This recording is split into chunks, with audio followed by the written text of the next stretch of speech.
Este mensaje del Dr. John MacArthur ha sido adaptado y predicado para nuestra audiencia de habla hispana por el pastor Henry Tolopilo. Henry Tolopilo es pastor maestro del Ministerio Hispano de Grace Community Church. Y vamos a llamar a esta corta serie las actitudes fundamentales para la madurez espiritual. Las actitudes fundamentales para la madurez espiritual. Vamos a abrir nuestras Biblias al capítulo 5 de Primera de Pedro. Capítulo 5 de Primera de Pedro. Creo que cada uno de nosotros que amamos al Señor deseamos ser espiritualmente maduros. Es mi deseo y oración diaria por ustedes que sean maduros en el Señor, que crezcan en el Señor. ¿Cómo es que podemos alcanzar la madurez espiritual? ¿Qué son los principios fundamentales que nos mueven hacia la madurez espiritual? Toda o cualquier disciplina demanda esfuerzo y práctica de ciertos elementos para poder controlar o dominar tal disciplina. Sucede en el deporte, sucede en la música, sucede en lo que usted quiera pensar. Demanda esfuerzo, demanda disciplina de ciertos elementos básicos que se repiten una y otra vez. La vida espiritual también requiere de esfuerzo y requiere de concentración.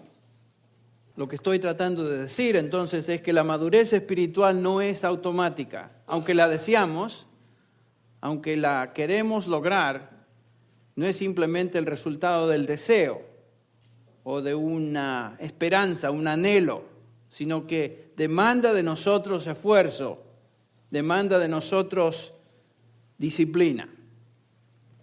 La Biblia nos enseña claramente que la madurez espiritual es el resultado de disciplinarnos en el desarrollo de ciertas actitudes fundamentales. Y acá el apóstol Pedro, en la conclusión de su primera epístola, en el capítulo 5, subraya actitudes que todo creyente debe mantener para llegar a ser un individuo espiritualmente maduro. Y estas actitudes que el apóstol Pedro nos menciona, trae a nuestra atención, servirán como base de nuestro estudio hoy, esta semana y los próximos 2 o 3 domingos.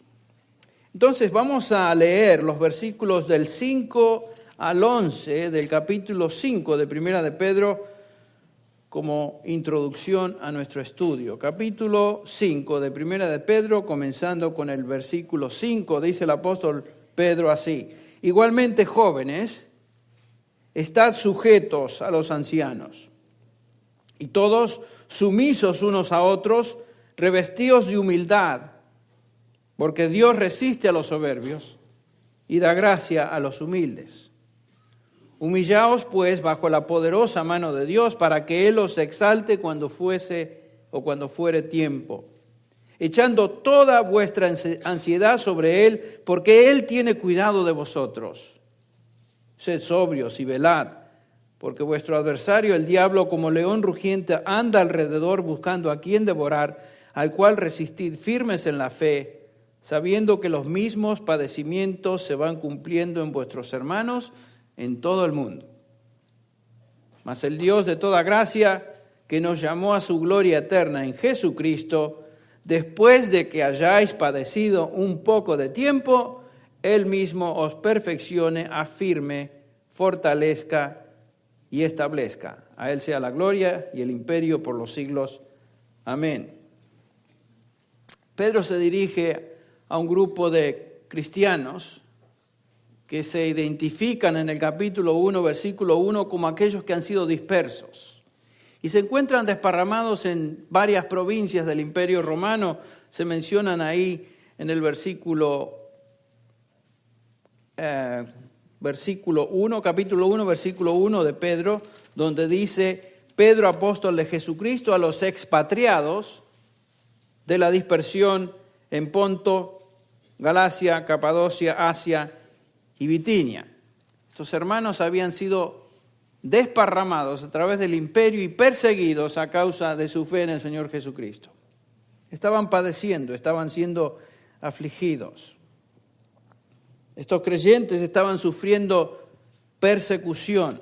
El versículo 6 dice del capítulo 1, en lo cual vosotros os alegráis, aunque ahora por un poco tiempo, si es necesario, tengáis que ser afligidos en diversas pruebas, para que sometida a prueba vuestra fe, mucho más preciosa que el oro, el cual, aunque perecedero se prueba con fuego, sea en alabanza, gloria y honra cuando sea manifestado Jesucristo.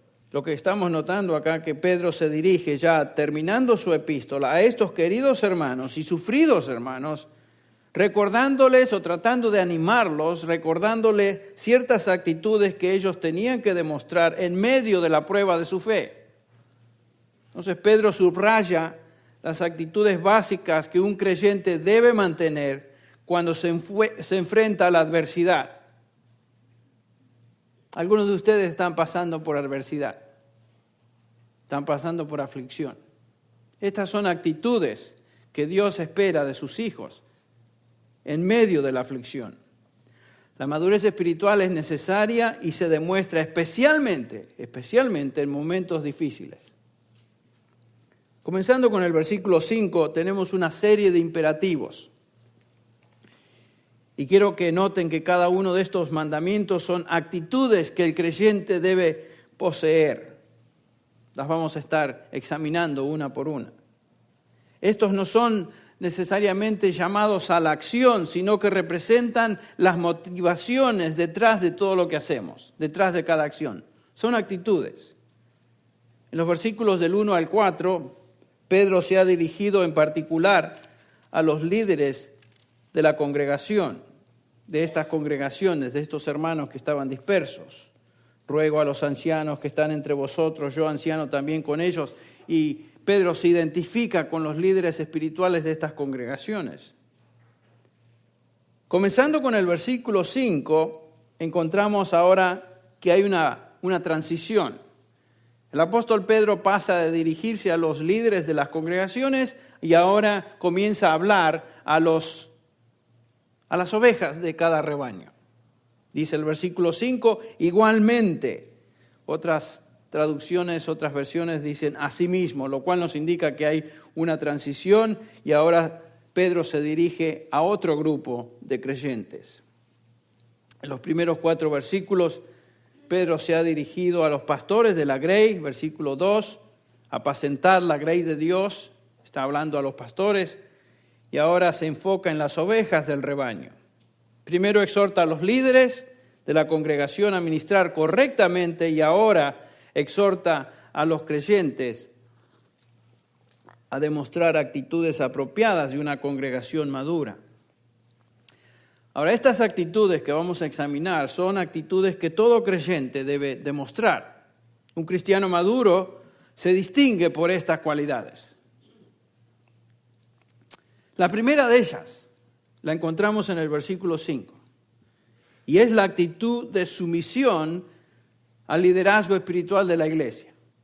Sumisión al liderazgo espiritual de la iglesia. Dice el versículo, comenzando con la primera línea, jóvenes, estad sujetos a los ancianos. Alguno inmediatamente se hará la pregunta, bueno, ¿por qué es que distingue a los jóvenes en lugar de hablar a todos? Vamos a tratar de ver eso. ¿Por qué específicamente hace referencia a los jóvenes? No podemos saber con certeza qué es lo que estaba en la mente del apóstol Pedro cuando subraya a este grupito de jóvenes, pero podemos tratar de determinar alguna razón. La juventud por lo general es un poco impulsiva y a menudo tiene la tendencia a tomar decisiones sin consultar a los mayores o consultar a aquellos de mayor experiencia. Muchas veces los jóvenes piensan que la generación de más edad son unos anticuados, ¿no es cierto? Que no entienden la época moderna, las necesidades de la juventud presente, etc. Y hemos escuchado de estas frases o similares, aquellos que tenemos algunos añitos encima, las hemos escuchado a través de los años. Y créanme que yo también las dije, pensando de mis mayores en algún tiempo.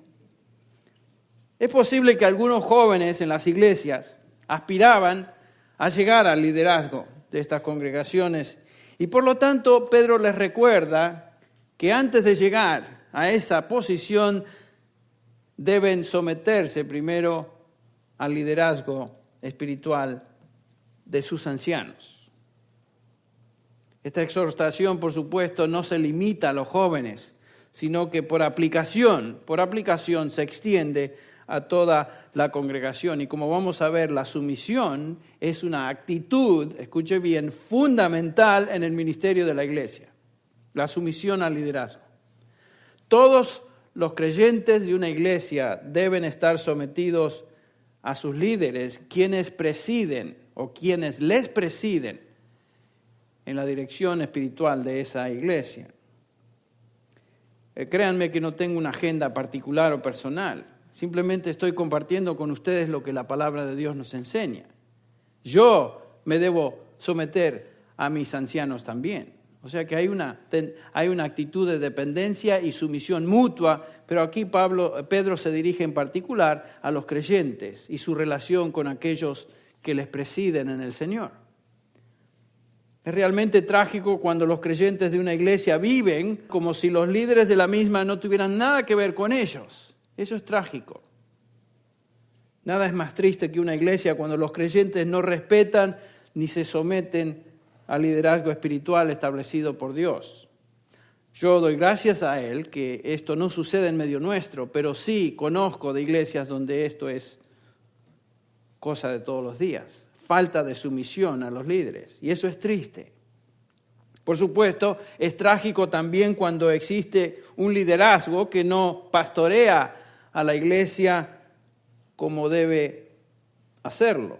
Por eso Pedro se dirige primero a los líderes de la congregación y les dice: apacentar la grey de Dios que está en vosotros, entre vosotros, cuidando de ella, no por fuerza, sino voluntariamente, no por ganancia, sino con ánimo pronto, no teniendo señorío sobre los que están bajo vuestro cuidado, sino siendo ejemplos de la grey.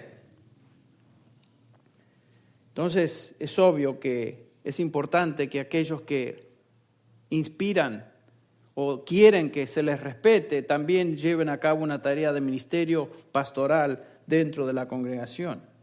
Pero donde existen líderes piadosos que demuestran madurez en el Señor, la congregación debe demostrar una actitud de sumisión. Este es un elemento que debe permear la vida de la iglesia. Pedro dice: someteos o estad sujetos. ¿A quiénes? A los ancianos. ¿Quiénes son estos? Bueno, los ancianos de la congregación, aquellos que están a cargo de dirigir la congregación, que fueron ya identificados en el versículo 1. Aquellos que llevan a cabo la tarea del pastoreo de las ovejas. La actitud de sumisión al liderazgo de la iglesia es un principio, escuche bien, es un principio que se enseña a través de todo el Nuevo Testamento. No es algo que simplemente se enfatiza en este versículo. Por ejemplo, en 1 Corintios, en el capítulo 16, ya al final de la epístola, el apóstol Pablo menciona lo siguiente. Es una exhortación del apóstol a los corintios. Dice en el versículo 15: os exhorto, hermanos, ya conocéis a los que de la casa de Estéfanas, que fueron los primeros convertidos en Acaya y que se han dedicado al servicio de los santos, que también vosotros estéis en sujeción a los que son como ellos y a todo el que ayuda en la obra y trabaja. Hay un principio de sujeción a aquellos que llevan la tarea de dirección espiritual en las iglesias. La iglesia tiene que aprender a vivir en sujeción a los que tienen la tarea de liderazgo espiritual.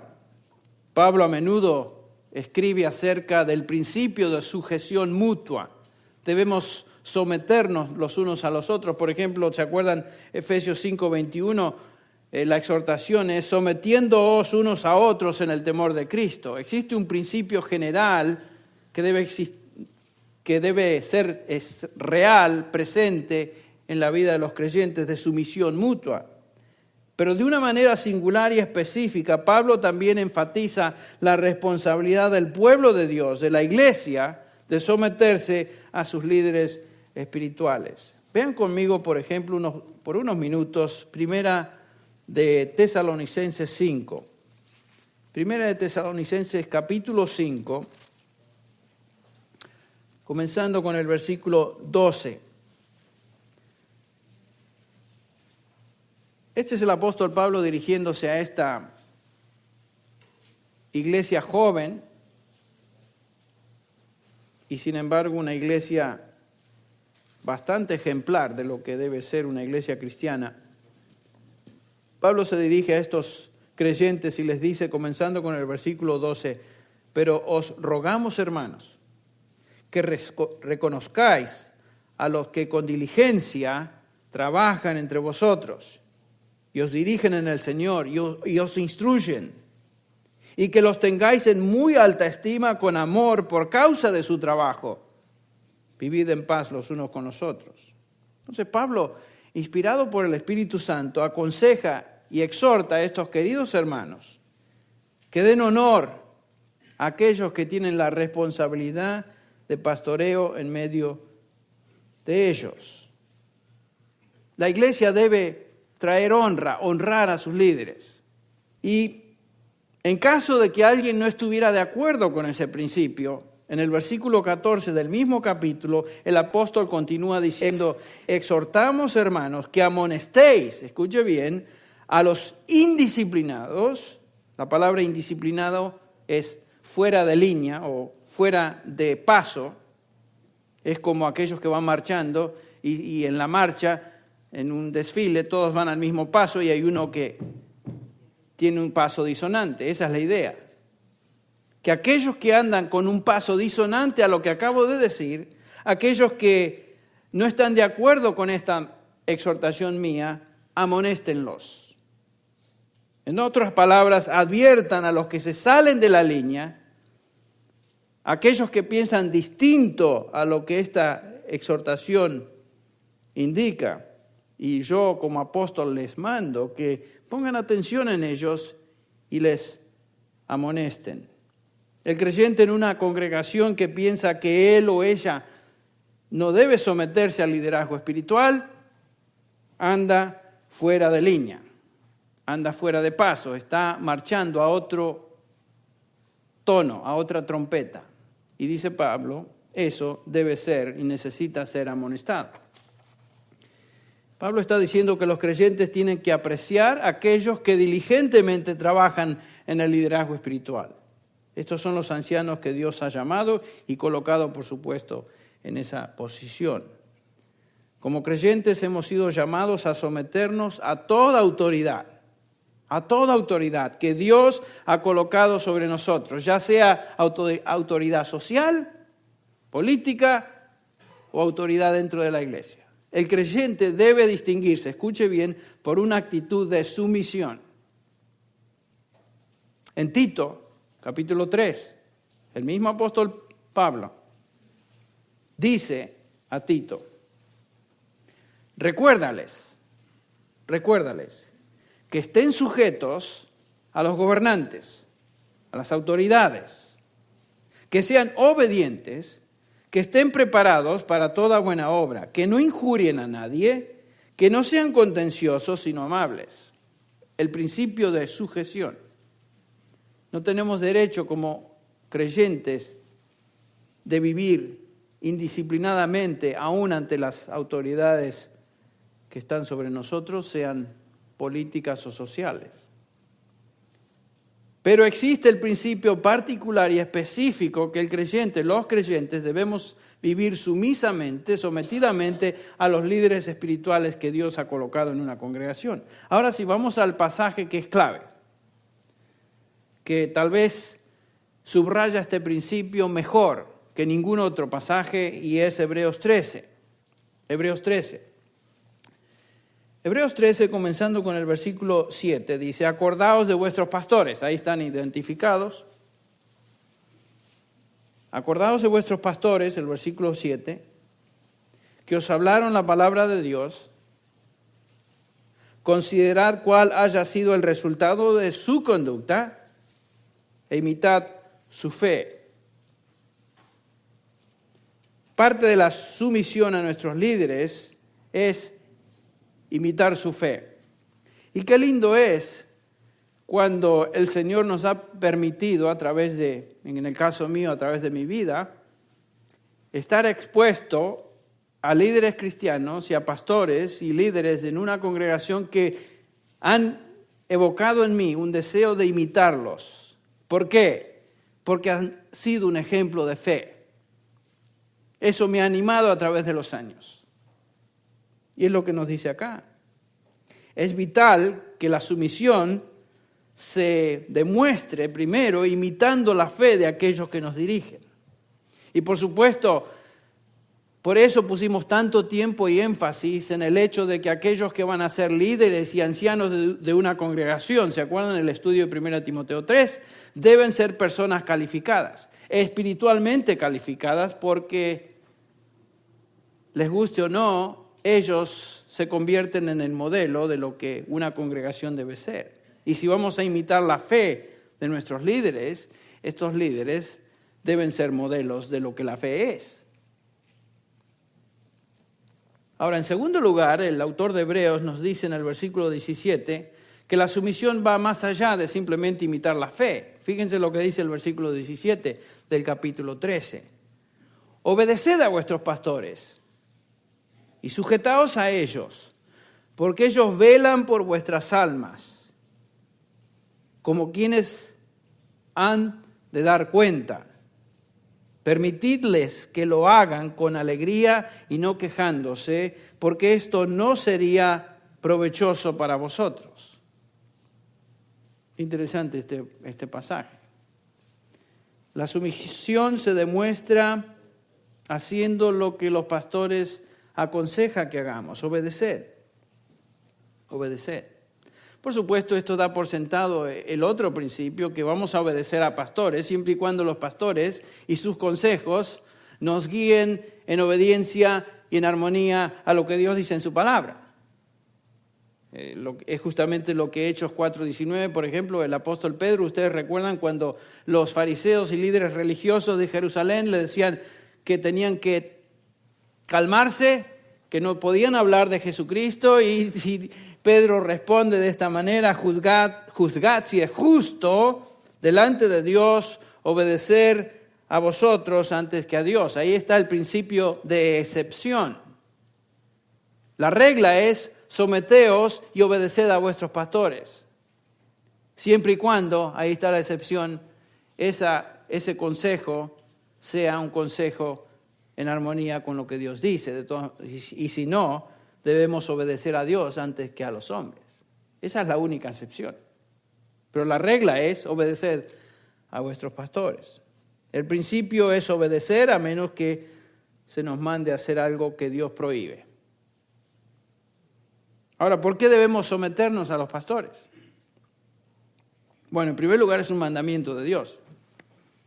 No podemos evadirlo, evitarlo. Dios nos manda a hacerlo. En segundo lugar, nos dice este pasaje que ellos son responsables delante de Dios por su liderazgo. Van a rendir cuenta a Dios por lo que están haciendo.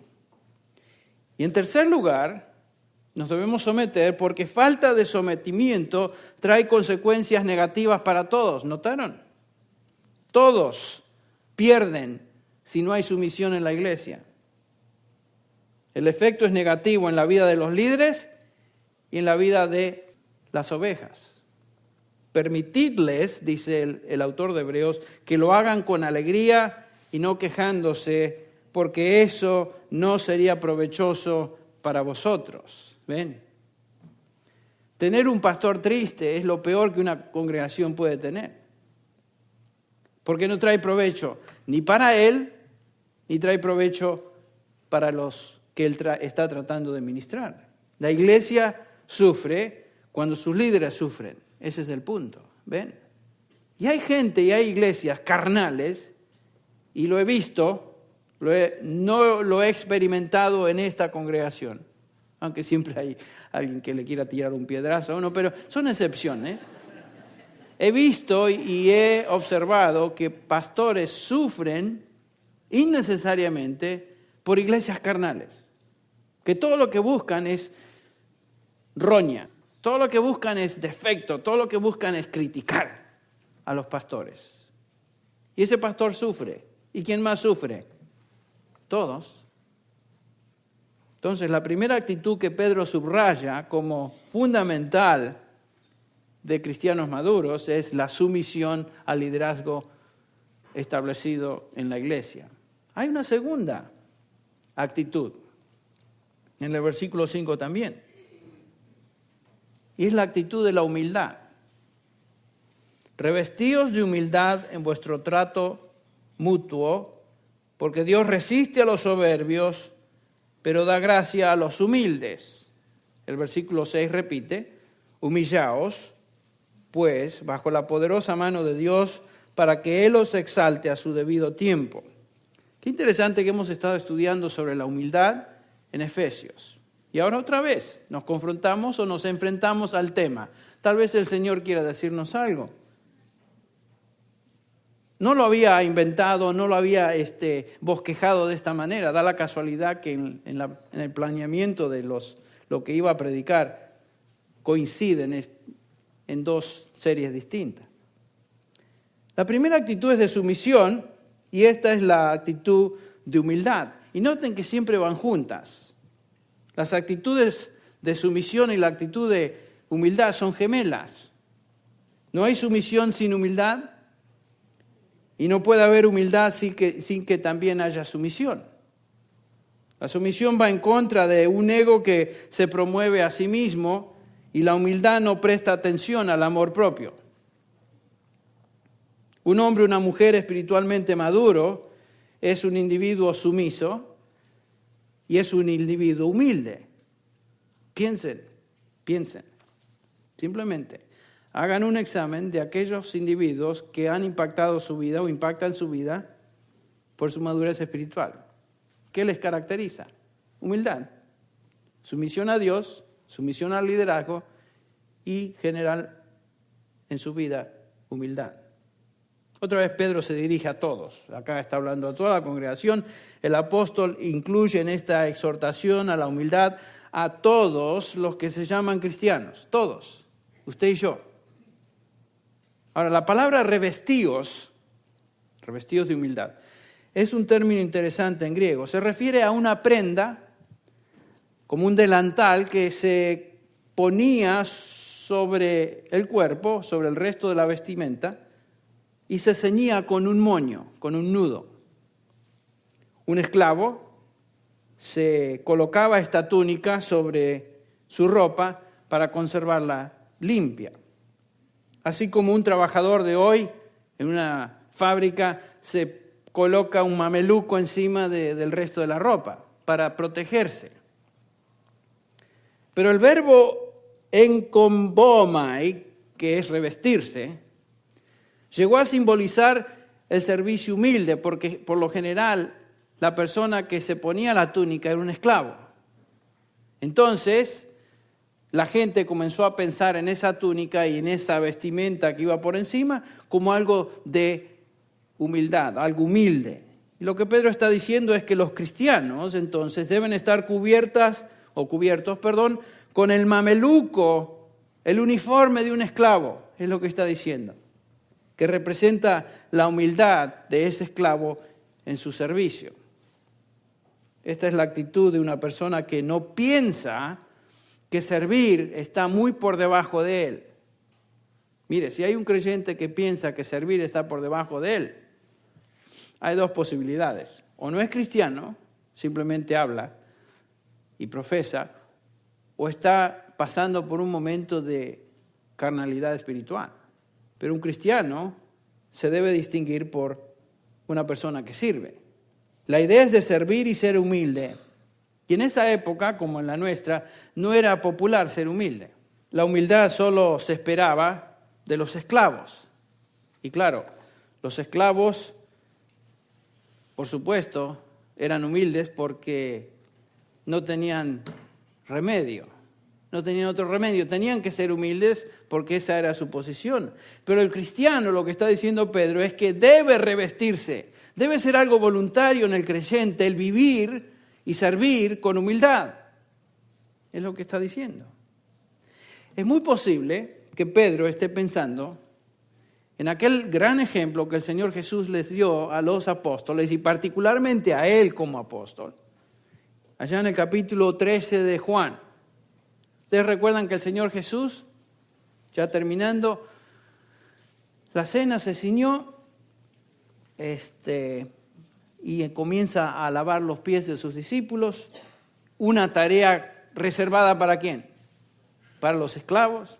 Y leemos, por ejemplo, en el versículo 3, Jesús, sabiendo que el Padre había puesto todas las cosas en sus manos, miren, Jesús, el Hijo de Dios, el Creador del universo, el Todopoderoso, hace lo siguiente, y que de Dios había salido y a Dios volvía, se levantó de la cena y se quitó su manto y tomando una toalla se la ciñó. Luego echó agua en una vasija y comenzó a lavar los pies de los discípulos y a secárselos con la toalla que tenía ceñida. Imagínense la reacción de los discípulos. Yo creo que estarían pasmados, con la boca abierta, pensando, Jesús, el Hijo de Dios, nuestro maestro, nuestro rabí, mira lo que está haciendo. Algo muy interesante sucede, fíjense en el versículo 6. Entonces llegó a Simón Pedro, el autor de esta epístola que estamos estudiando, que estamos viendo acá. Le dijo, claro, el primero que saltaba era Pedro en el grupo, y le dijo, Señor, ¿tú lavarme a mí los pies? Porque inmediatamente Pedro conectaba la tarea de lavar los pies ¿con quién? Con un esclavo. Señor, yo sé quién eres tú. ¿Tú lavarme los pies a mí? Pedro sabía a quién pertenecía esta tarea.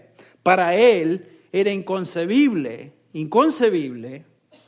que el Señor se ciñera la toalla y se humillara al extremo de lavar los pies de sus discípulos. Ese es el Señor. Yo creo que tal vez no al extremo, pero sería algo similar a que el Señor de repente se apareciera en medio nuestro en una de nuestras cenas internacionales o de Navidad. ¿Y saben lo que Él haría? Empezaría a servir mesas.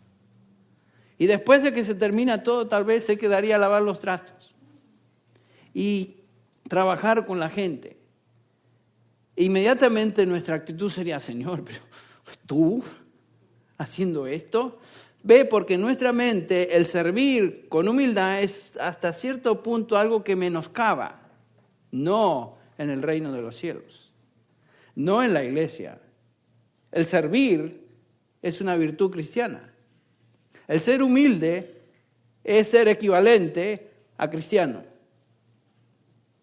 Más, el Señor Jesús demostró con esta actitud, un profundo sentido de humildad. Y esta actitud era la actitud que él esperaba de sus seguidores, por eso lo hizo. Leemos en el versículo 12 de Juan 13, entonces cuando acabó de lavar los pies, tomó su manto y sentándose a la mesa otra vez les dijo, escuchen la pregunta, ¿sabéis lo que os he hecho? Esto que estarían pensando que era un menoscabo, ser humilde y lavar los pies. Vosotros me llamáis maestro y señor y tenéis razón porque lo soy. O sea, Cristo nunca dejó de ser eso, a pesar de su humildad. Pues si yo, el Señor y Maestro, os lavé los pies, vosotros también debéis lavaros los pies unos a los otros. Ahí está la lección. La clave de la madurez espiritual es considerarse mutuamente. El lavar de pies es simplemente una ilustración simbólica del servir humilde. Es todo.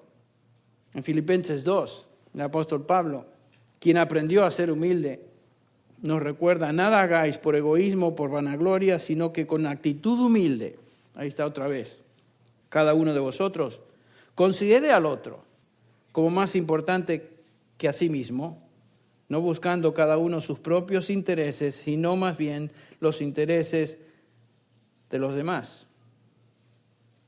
¿Ven lo que está diciendo?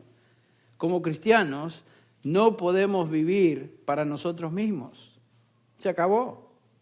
Si usted vive para sí mismo, usted está desplegando una actitud contraria a lo que el Señor nos enseña. Como creyentes no podemos vivir para nosotros mismos. Esta es la actitud suprema del creyente, la humildad, la cual Cristo demostró y nos dejó como ejemplo para que nosotros también la demostráramos en el servicio de otros. Considerando al otro como más importante que uno mismo.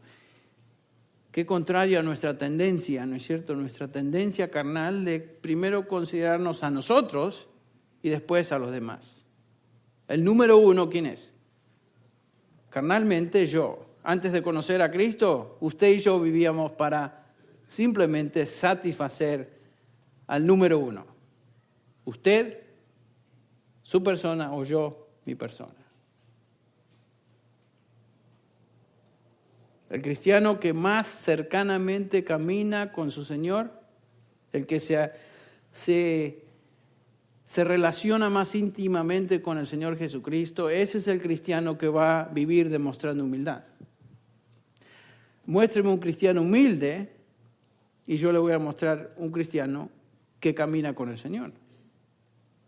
Muéstreme un cristiano soberbio y yo le voy a mostrar a uno que en primer lugar a lo mejor no lo es, o tal vez está pasando o está siendo desobediente a lo que Dios le llama a hacer.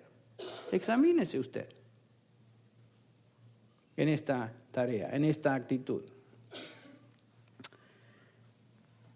Pablo dice en Filipenses 2:5, haya pues en vosotros esta actitud que también hubo en Cristo Jesús. Ahí está. Esa es la actitud que debemos tener, la que estuvo en Cristo Jesús. Ahora, regresando a Pedro, 1 Pedro 5. El apóstol concluye el versículo 5 con una referencia al Antiguo Testamento, Proverbios 3:34, que dice, Dios resiste a los soberbios, pero da gracia a los humildes. Ese es un principio bíblico. Dios resiste a los soberbios, da gracia a los humildes. Santiago lo repite, Santiago 4:6. Pero Él, hablando de Dios, da mayor gracia, por eso dice, Dios resiste a los soberbios, pero da gracia a los humildes. Este principio es entonces axiomático en toda la Escritura. Pedro dice que debemos revestirnos de humildad porque Dios bendice, Dios da gracia a los humildes, pero está en contra de los soberbios. Un cristiano soberbio, escuche bien lo que estoy diciendo, un cristiano soberbio es una contradicción en términos. Si yo soy cristiano, no puedo ser soberbio. ¿Ven? Porque un cristiano sigue a Cristo. Y haya esta misma actitud que también hubo en Cristo Jesús, me lleva a la conclusión que si soy cristiano voy a ser como Él. Tengo que ser humilde. Y si falta humildad en tu vida, examínate. Este es el propósito de la palabra de Dios, hacernos sentir incómodos en aquello que debemos cambiar también. El cristiano siempre es tentado a ser orgulloso. No estamos diciendo que no somos tentados. Y puede caer en el orgullo. Cualquier cristiano puede caer en el orgullo, pero un cristiano no puede vivir en una condición de soberbia. Es lo que estamos diciendo. Es una contradicción de términos. Un cristiano no puede vivir siempre siendo soberbio. ¿Se acuerdan las cosas que Dios odia? Proverbios capítulo 6. Hay 6 cosas que Dios odia y para Él son una abominación. Eso es pesado, eso es realmente significativo. 6 cosas hay que odia al Señor, Proverbios 6:16, y 7 son abominación para Él. Y la primera en la lista, escuche bien, es esta, el versículo 17, ojos soberbios. Dios odia a las personas o a la soberbia. Es una abominación para Él ser soberbio. Pero Dios bendice, Dios demuestra su gracia a los que caminan en humildad. Isaías 57:15 dice, porque así dice el alto y sublime, hablando de Jehová, que vive para siempre, cuyo nombre es santo, habito en lo alto y santo, y también con el contrito y humilde de espíritu. ¿Saben dónde Dios habita? Con la persona que es humilde y contrita en espíritu. Otra vez Isaías 66:2, todo esto lo hizo mi mano y así todas estas cosas llegaron a ser, declara Jehová, pero a este miraré o en este me fijaré, al que es humilde y contrito de corazón. Fíjense. Tal vez algunos de ustedes, es posible, no estén experimentando la bendición del Señor en sus vidas, sino la disciplina del Padre. ¿Sería posible tal vez que hay orgullo en tu vida que Dios quiere quitar y a lo mejor te estás resistiendo? Recuerda que Dios resiste a los soberbios y da gracia o bendice a los humildes. Estaba pensando anoche, cada vez que yo peco, cada vez que usted peca, y si usted tiene algún pecado que continuamente cae en eso y le controla, eso es egoísmo, eso es ser soberbio. Eso es decir que yo y lo que yo quiero hacer es más importante que lo que Dios me manda hacer. Eso es soberbia. Y Dios resiste a los soberbios y disciplina, por supuesto, a aquellos que viven y son sus hijos y son desobedientes. Pedro también nos recuerda que Dios no solo espera humildad entre creyentes, sino que Él espera humildad para con Él. Humillaos, dice pues el versículo 6, humillaos pues bajo la poderosa mano de Dios para que Él os exalte a su debido tiempo. La característica de un cristiano maduro es humildad para con Dios, es vivir humillado delante de Él, postrado delante de Él. No importa lo que venga a nuestra vida, no debemos ni podemos cuestionar el poder y la soberanía de Dios sobre nosotros. Su mano está sobre nosotros. Romanos 9:14 nos recuerda, ¿qué pues diremos? ¿Hay injusticia con Dios? Si usted es hijo de Dios, no importa si está pasando por tribulación o angustia, como estos creyentes a los cuales se dirige Pedro, usted no puede cuestionar la soberanía de Dios sobre su vida. Usted no puede decir que Dios es injusto. ¿Por qué me sucede esto a mí? Él está en control de todo lo que nos sucede. La mano soberana de Dios está sobre sus hijos, a veces para socorrerlos, a veces para probarlos y a veces para disciplinarlos. En Éxodo, Dios le recuerda al pueblo de Israel a través de Moisés que Él extendería su mano en el caso de Israel para socorrerlos. Éxodo 3 nos dice, pero yo sé que el rey de Egipto no os dejará ir, si no es por la fuerza. Pero yo, escuche bien, extenderé mi mano y heriré a Egipto con todos los prodigios que haré en medio de él, y después de esto os dejará salir. La mano de Dios se manifiesta para socorrer a sus hijos, a su pueblo, a veces. En otros casos, la mano de Dios está sobre sus hijos para probarlos. El caso de Job. Job sufrió como ninguna otra persona descrita en todas las páginas de la Escritura, porque Dios permitió que Satanás tuviera acceso para afligirle. Por ejemplo, Job, ya al final, en capítulo 30, dice, clamo a ti y no me respondes. Y a veces como creyentes nos identificamos con esta queja de Job. Clamo a ti y no me respondes. Me pongo en pie y no me prestas atención. Te has vuelto cruel conmigo. Eso es lo que él percibía y sentía. Con el poder de tu mano, dice, Job, me persigues. Y él estaba cuestionando a Dios. Dios, ¿qué pasa?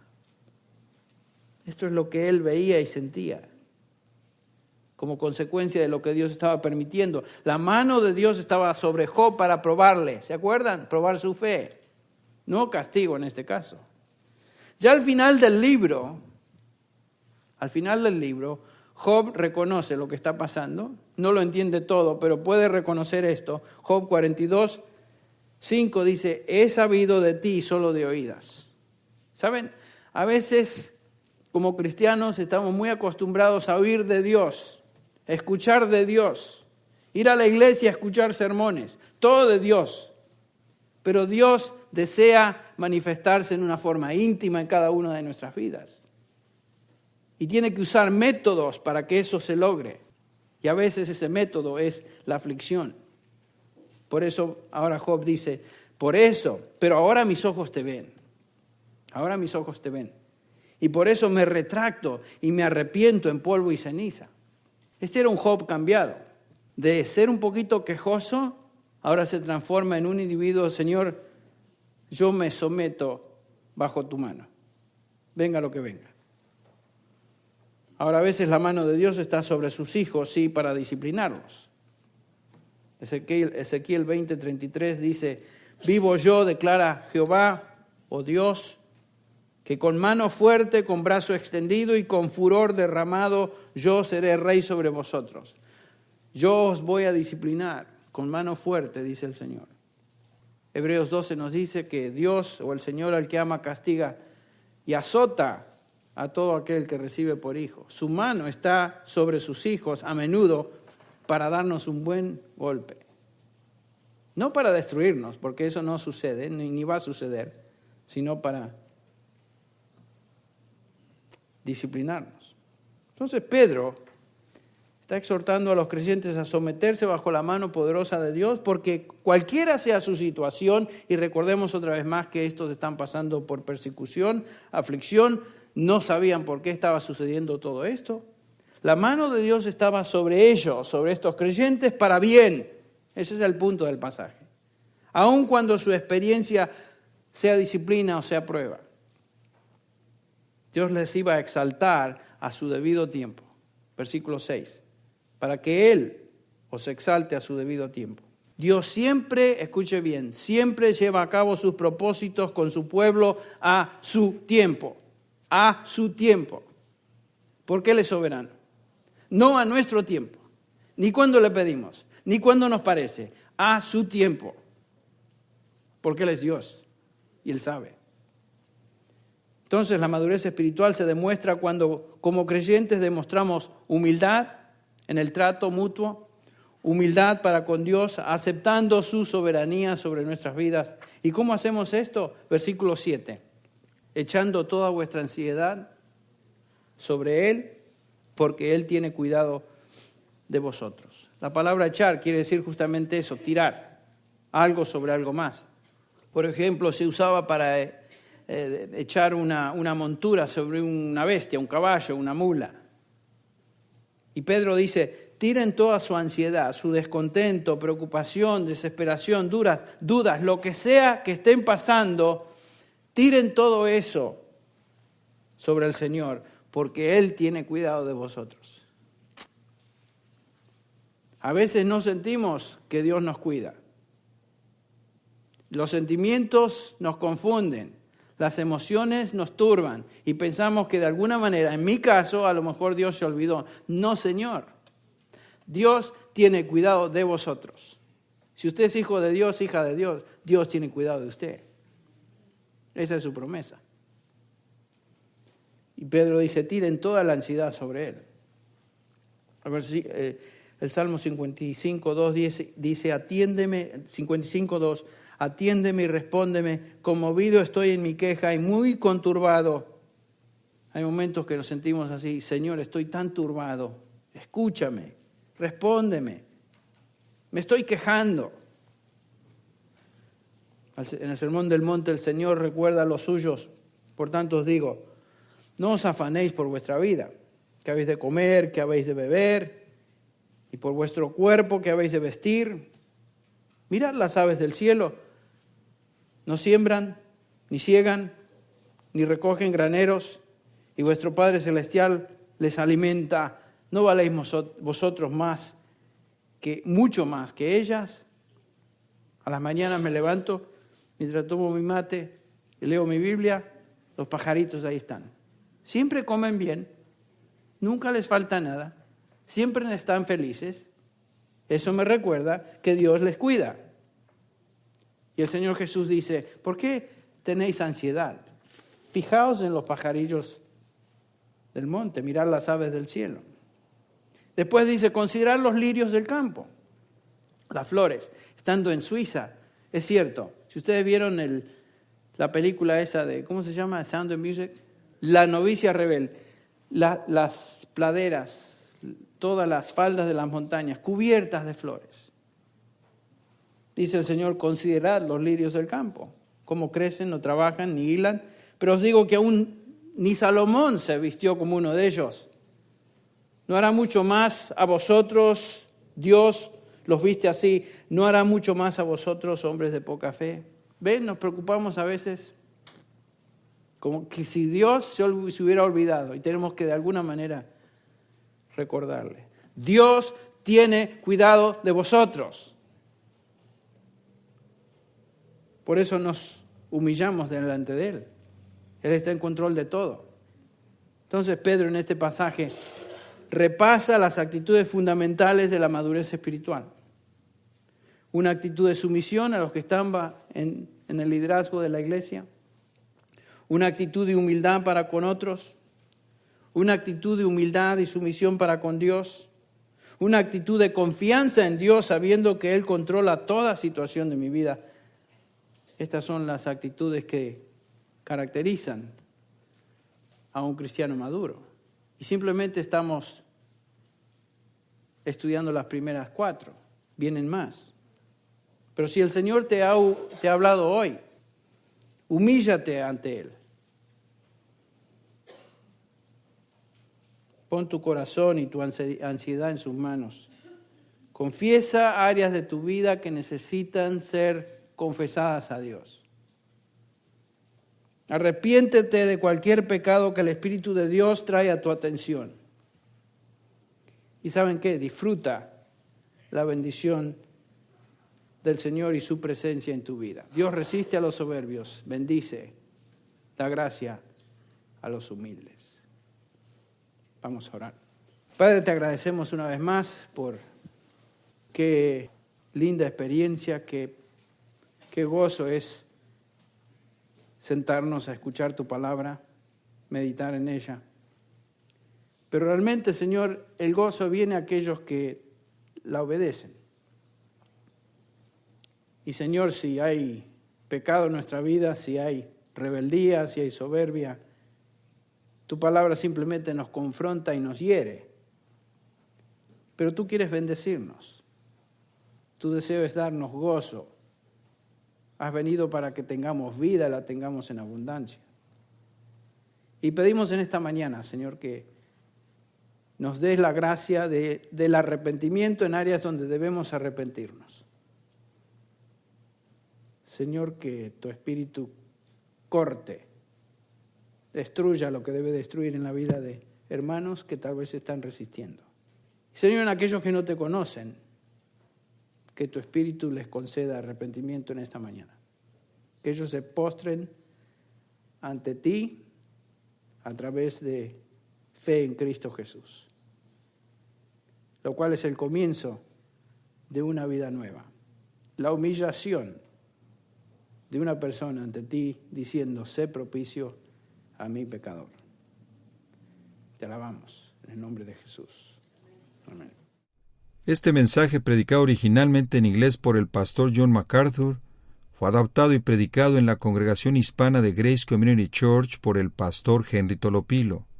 John MacArthur es el pastor de Grace Community Church y el predicador del programa de radio Grace to You, el cual es escuchado diariamente en cientos de estaciones cristianas alrededor del mundo. Para ordenar copias de este mensaje o para recibir un catálogo de materiales disponible en inglés o español, llámenos gratuitamente del interior de los Estados Unidos a cualquier hora del día o de la noche. Nuestro número telefónico es 1-800-55-GRACE, 1-800-554-7223. Si usted llama de cualquier país fuera de los Estados Unidos, marque la clave internacional para los Estados Unidos seguida del teléfono 661-295-5777. Muchas gracias y hasta entonces, gracias a vosotros.